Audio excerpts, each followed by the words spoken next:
இயேசு கிறிஸ்துவில் பிரியமான சகோதர சகோதரிகளே, ஏறக்குறைய இங்கே இருக்கிற நிறைய பேர் 6 மணிக்கே இங்கே வந்துட்டீங்க. இப்போது 8:30 ஆக போகுது. சிலுவப்பாதை இயேசுவினுடைய திருப்பாடுகளை குறித்த நீண்ட நெடிய வாசகம் இதெல்லாம் கேட்டு கொஞ்சம் களைப்பாகத்தான் இருப்பீர்கள். இருந்தாலும் கூட இது மிக மிக மிக ஒரு முக்கியமான நாள். எனவே ஸ்கிப் பட்டன் வேலை செய்யாது. அதனால் ஒரு சில சிந்தனைகளை மட்டும் இந்த நேரத்திலே சுருக்கமாக உங்களோடு பகிர்ந்து கொள்ள நான் விளைகிறேன். அன்புக்குரியவர்களே, நான் சொன்னது போல இது ஒரு முக்கியமான நாள். முக்கியமான நாள் மட்டுமல்ல, ஒரு வித்தியாசமான நாளும் கூட. நிறைய வித்தியாசமான காரியங்களை இந்த நாளில் நீங்கள் பார்க்கலாம். நம்ம எல்லாருக்குமே தெரியும், ஒவ்வொரு ஆண்டும் திருப்பலி இல்லாத ஒரே நாள் இந்த புனித வெள்ளி தான். அன்னைக்கு திருப்பலி கிடையாது, பூசை கிடையாது. அது மட்டும் இல்லை, இங்கே பாருங்க, இந்த பீடத்தை, இந்த பீடம்னு சொன்னால் நம்ப முடிகிறதா? எழுதி தான் போடணும், வெறுமையான பீடம். அதுபோல் இந்த சடங்குகள் தொடங்கும் போது நடந்த அந்த பவனி, ஒரு பாடல் இல்லை, இசை இல்லை, எந்த ஆர்ப்பாட்டமும் ஆரவாரமும் இல்லாமல் அமைதியாக கிறிஸ்துவனுடைய பாடுகளின் நினைவை நெஞ்சில் சுமந்து கொண்டு ஆயர்களும் அருள் பணியாளர்களும் வந்து இந்த சடங்குகளை தொடங்கி இருக்கிறாங்க. ஏன் அப்படின்றது நம்ம எல்லோருக்குமே தெரியும். இன்னைக்கு கல்வாரியிலே நம் ஆண்டவர் இயேசு கிறிஸ்து நமக்காக தன்னுடைய உயிரையே கையளித்த ஒரு உன்னதமான தினம்.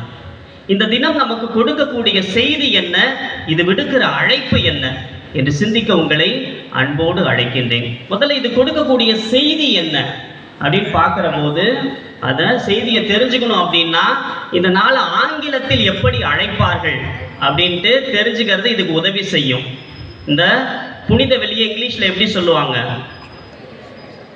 குட் ஃப்ரைடே அப்படின்னு சொல்லுவாங்க. குட் ஃப்ரைடே கேட்கும் போதே நிறைய பேர்த்துக்கு அந்த சந்தேகம் வரும். எனக்கு சின்ன பிள்ளையிலேருந்து அந்த சந்தேகம், அப்படி என்ன நல்லது நடந்து போச்சு, என்னதான் நல்லது நடந்துச்சு இந்த நாளை குட் ஃப்ரைடே அப்படின்னு கூப்பிடுறதுக்கு? அந்த குட்ன்றத ஃப்ரைடே முன்னாடி யாரா போட்டது அப்படின்ற ஒரு கேள்வி நிறைய பேருக்கு இருக்கும். ஆனால் உண்மையை சொல்லணும்னா, ஹவு குட் காட் இஸ், கடவுள் எவ்வளவு நல்லவர் என்பதை இந்த உலகுக்கு உணர்த்திய ஒரு உன்னதமான தினம்தான் இந்த புனித வெள்ளி. அதனால் நம்ம அதை புரிந்து கொள்ள இந்த நாள் நம் ஒவ்வொருவருக்கும் அழைப்பு கொடுக்கிறது.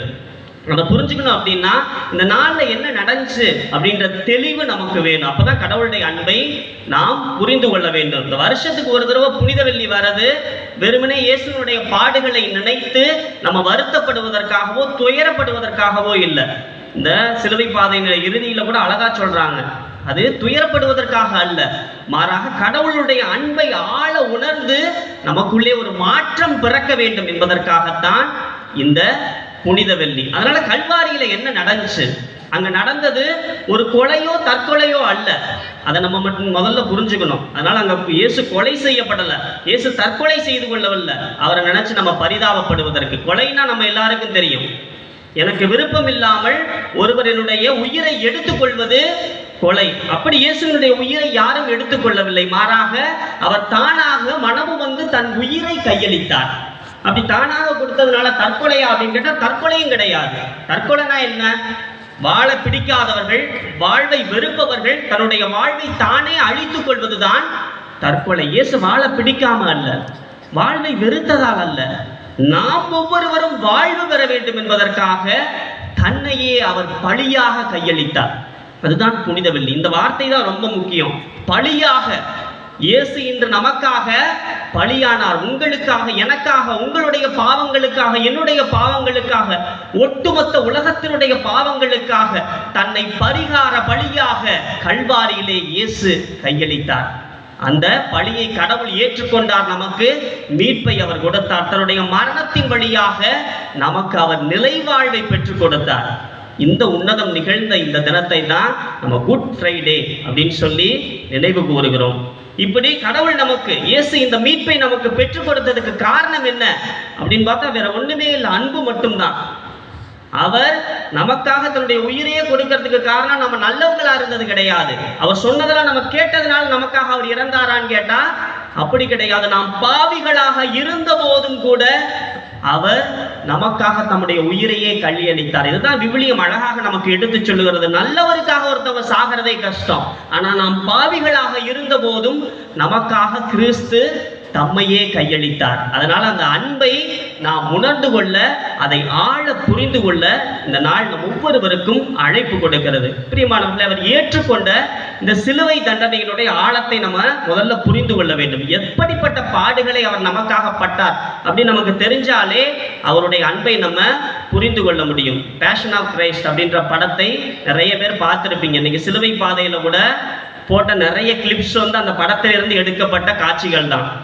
அந்த படம் இயேசு பிடிபடுறதுலேருந்து அவர் சிலுவையில் அறைந்து கொல்லப்பட்ட உயிர்க்கிற வரைக்கும் அவருடைய பாடுகளை மட்டுமே மையமாக எடுக்கப்பட்ட ஒரு படம். அந்த படத்தினுடைய காட்சிகளை பார்த்தவங்களுக்கே புரிஞ்சிருக்கும். அந்த படம் வெளியில வந்தப்ப பெரிய சர்ச்சையை ஏற்படுத்தியது. ஏன்னா வழக்கமாக நம்ம சிலுவையில இயேசுவை பார்த்திருப்போம். நம்முடைய ஆலயங்கள்ல ஃப்ரெஷ்ஷா தான் இருப்பாரு. 2 கையிலையும் காயம் இருக்கும், கால்களில் காயம் இருக்கும், விழாவில் ஒரு காயம் இருக்கும், முட்டியில கொஞ்சம் ரத்தம் வழிந்து கொண்டிருக்கும். ஆனா அந்த படத்துல காட்டப்படுற இயேசுடைய உடம்புல காயம்படாத இடமே இருக்காது. அதனால உடல் முழுவதும் சிதைந்து சின்னாபின்னமாகி அவர் தொங்குவதாக அந்த படத்துல காட்டியிருப்பாங்க. அது வெளிவந்த போது ஒரு பெரிய சர்ச்சை. கிறிஸ்தவர்களே அதை எதிர்த்தார்கள்.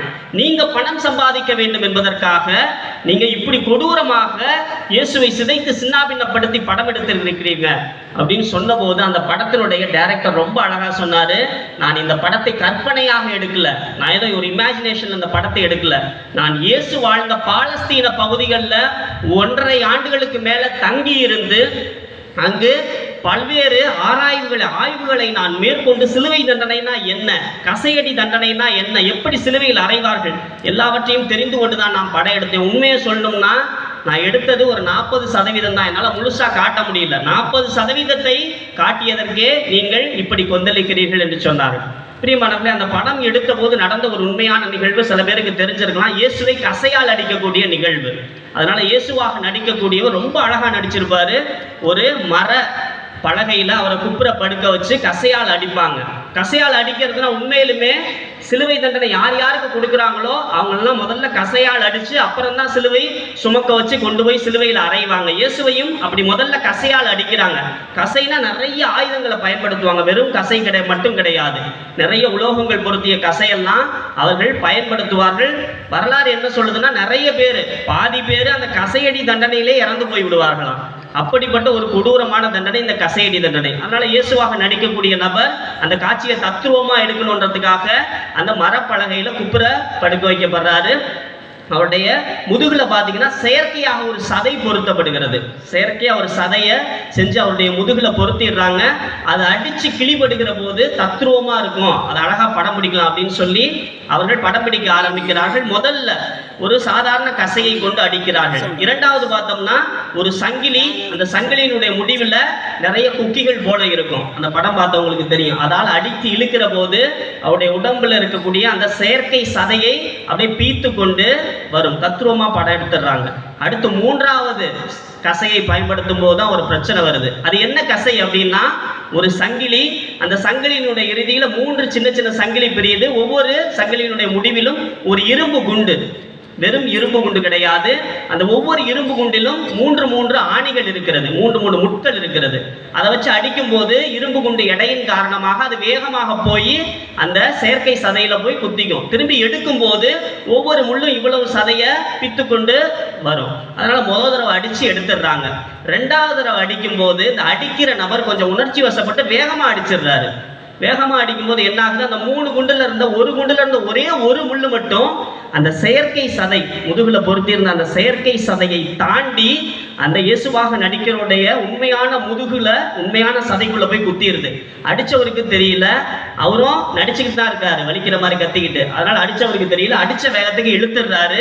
அவருடைய முதுகில இருந்து உண்மையான இவ்வளவு சதையை அந்த முள் பீத்து கொண்டு வெளியில வந்துருது. எவ்வளவு வேதனையா இருந்திருக்கும்னு பாருங்க. அவர் வலியால துடிக்கிறாரு. படப்பிடிப்பு உடனே நிறுத்தப்படுகிறது. அவரை மருத்துவமனையில கொண்டு போய் சேர்க்கிறாங்க.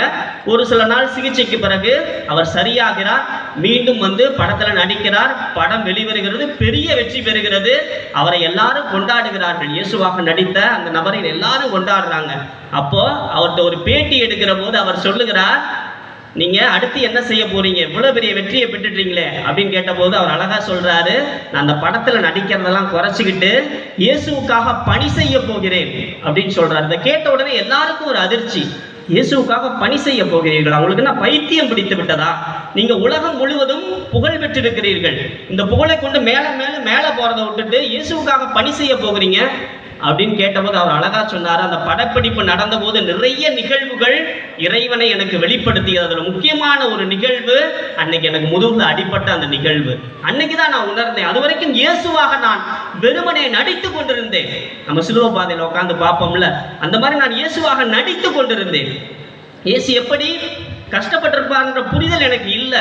ஆனா அந்த 3 குண்டுல இருந்த ஒரு குண்டுல இருந்த ஒரே ஒரு முள் என்னுடைய முதுகுல குத்தி இத்தினோண்டு சதையை பீத்து எடுத்த போதுதான் நான் வலியை உணர்ந்தேன். அப்பதான் நான் யோசிச்சு பார்த்தேன், ஒரு சின்ன முள்ளு குத்துனதுக்கு இவ்வளவு வலிச்சிச்சு. ஆனா ஒட்டுமொத்த அடியையும் ஒரு பாவமும் செய்யாமல் எந்த தப்பு செய்யாத ஒருத்தர் எனக்காக சுமந்திருக்கிறாரே, அவர் எந்த அளவுக்கு என்னை நேசித்திருப்பார் என்று நான் யோசித்து பார்த்தேன். அவருக்காக நான் ஏதாவது செய்ய வேண்டும் என்று சொல்லி இது எல்லாத்தையும் விட்டுட்டு நான் அவருக்காக பணி செய்ய போகிறேன் என்று சொன்னார். இன்னும் அந்த பணியை அவர் செய்து கொண்டிருக்கிறார். பிரியமானவர்களே, இத்தகைய மாற்றத்தை தான் புனித வெள்ளி நம்மிடத்திலே ஏற்படுத்த வேண்டும். அதனால கடவுளுடைய அன்பை உணர்ந்து கொண்டு நாம் மாற்றம் பெற வேண்டும். இந்த மாற்றம் தொடக்க கிறிஸ்தவர்களுக்கு நடந்தது. தொடக்க கிறிஸ்தவர்கள் இந்த அன்பை உணர்ந்து கொண்டார்கள். இறைவனுடைய மைந்தன் இப்படிப்பட்ட ஒரு கொடுமையான சாவுக்கு நமக்காக தன்னை கையளித்திருக்கிறார், நம்முடைய மீட்புக்காக இவ்வளவு பாடுகளை அவர் பட்டிருக்கிறார் என்ற புரிதல் தொடக்க கிறிஸ்தவர்களுக்கு இருந்தது. அதனாலதான் அவ்வளவு வேத கலாபனைகளுக்கு மத்தியிலும் கூட அவர்கள் கிறிஸ்துவையும் கிறிஸ்தவத்தையும் விட்டுவிடவே இல்லை. டயாக்லிஷன் அப்படின்ற ஒரு அரசனை பற்றி வரலாற்றில் படிச்சிருப்பீங்க. ரொம்ப கொடுமையான அரசன். நிறைய அரசர்கள் கிறிஸ்தவர்களை துன்பப்படுத்தினார்கள். அதுல ஒரு முக்கியமான அரசன் டயாக்லிஷன். இந்த அரசன் தன்னுடைய அரச பதவி ஏற்கும் போதே ஒரு சபதம் இருக்கிறான். என்ன அப்படின்னா, நான் என்னுடைய ஆட்சி காலம் முடிவதற்குள் இந்த உலகத்திலே கிறிஸ்தவர்களே இல்லாத அளவுக்கு நான் அழித்து போடுவேன், என்னுடைய நாட்டில் கிறிஸ்தவர்களே இருக்க மாட்டாங்க, அந்த அளவுக்கு நான் அழித்து போடுவேன் அப்படின்னு சொல்லிட்டு கண்ணில் கண்ட கிறிஸ்தவர்களை எல்லாம் கொள்கிறார்கள். விலங்குகளுக்கு இரையா போடுறது, தீயிட்டு கொளுத்துவது, தலையை வெட்டி கொள்வது, தோலை உரித்து கொள்வது அப்படின்னு பார்க்கிற எல்லாத்தையும் கொன்று போடுகிறார்கள். அடிக்கடி வானத்தை பார்த்து சவால் விடுவாராம், நாசரேத்தூர் இயேசுவே நீயா நானா பார்த்துக்கலாம் அப்படின்னு சொல்லிட்டு சவால் விட்டுட்டு தொடர்ந்து கிறிஸ்தவர்களை கொண்டு கொண்டிருக்கிறார். காலங்கள் கடக்க ஒரு சில ஆண்டுகளுக்கு பிறகு ஒரு பெரிய போரில ஒரு பெரிய காயம் ஏற்படுகிறது. அவருடைய மார்பில பெரிய காயம், நெஞ்சிலிருந்து ரத்தம் வழிந்து கொண்டிருக்கிறது. அப்ப தன்னுடைய பிரதான மந்திரியை கூப்பிட்டு கேட்கிறார், சாக போறாருன்னு தெரிஞ்சிருச்சு. அவர்கிட்ட கேட்கிறாரு, நான் ஆட்சி பொறுப்பு ஏற்ற போது இருந்த கிறிஸ்தவர்களுடைய எண்ணிக்கை எவ்வளவு? ஒரு குறிப்பிட்ட நம்பரை சொல்றாங்க. சரி, இப்ப நான் இறக்க போகிறேன், இப்போது இருக்கக்கூடிய கிறிஸ்தவருடைய எண்ணிக்கை எவ்வளவு அப்படின்னு கேட்கிற போது அந்த மந்திரி அதை விட பல மடங்கு கிறிஸ்தவருடைய எண்ணிக்கை வளர்ந்திருப்பதை அவருக்கு சொல்றாரு. அந்த கணத்தில் தன்னுடைய தவறை அவர் உணர்ந்து கொள்கிறார். தன்னுடைய மார்பிலே வழிந்த அந்த இரத்தத்தை தன்னுடைய கரத்திலே பிடித்து வானத்தை நோக்கி தெளித்து அவள் சொல்லுகிறார், நாசரேத்தூர் இயேசுவே நீ ஜெயித்து விட்டாய், நான் தோற்றுவிட்டேன் என்று தன்னுடைய தவறுக்காக மனம் வருந்தி அந்த அரசன் இறந்து போகிறான். பிரியமானவர்களே, எவ்வளவு துன்பங்களுக்கு மத்தியிலும் தொடக்க கிறிஸ்தவர்கள் தங்களுடைய உயிர் போகக்கூடிய நிலையிலும் கூட கிறிஸ்துவை விட்டுவிடாமல் இருந்தாங்க. அதனால்தான் மற்றவர்களும் அதை பார்த்து கிறிஸ்துவின் மீது நம்பிக்கை கொண்டார்கள். அதனால இன்னைக்கு நாம் அவர்களைப் போல கிறிஸ்துவனுடைய அன்பை உணர்ந்திருக்கிறோமா, அந்த அன்பை வாழ்வாக்குகிறோமா என்று நம்மையே நாம் கேட்டுக்கொள்வோம். உயிரை கொடுக்கணும்னு அவசியம் இல்லை, இயேசுவை பற்றி ஓடி போய் போதிக்கணும்னு அவசியம் இல்லை. நாம் இருக்கிற இடங்களில், வாழ்கிற இடங்களில், நம் சொற்களின் வழியாக, நம்முடைய செயல்களின் வழியாக, அன்பின் வழியாக, மன்னிப்பின் வழியாக நாம் இந்த கிறிஸ்துவை வாழ்வாக்க அழைக்கப்படுகிறோம். அதனால இத்தகைய மாற்றம் நம்மிடத்திலே ஏற்பட வேண்டும். அதுக்குதான் இந்த 3 நாள், இந்த 3 நாட்களில் நம்முடைய பாவங்களுக்காக நாம் மனம் வருந்தி இயேசுவோடு இறந்து புதிய மனிதர்களாக நாம் உயிர்க்க வேண்டும். அதனால அதை நாம் செய்வதற்கு முயற்சி செய்வோம். கடவுள் நம்மை அன்பு செய்கிறார். நாம் எவ்வளவு பாவிகளாக இருந்தாலும் அவர் நம்மை அன்பு செய்கிறார். அளப்பரிய விதத்தில் தன்னுடைய இரக்கத்தால் நம்மை வழிநடத்துகிறார் என்பதை இந்த நாளில் உணர்ந்து கொள்வோம். அந்த அன்புக்கு உரியவர்களாக வாழ நம்முடைய பாவங்களில் இருந்து வெளிவந்து புது வாழ்வை பெற்றுக்கொள்வோம். அதற்காக தொடர்ந்து அருள் வேண்டி நாம் ஜெபிப்போம்.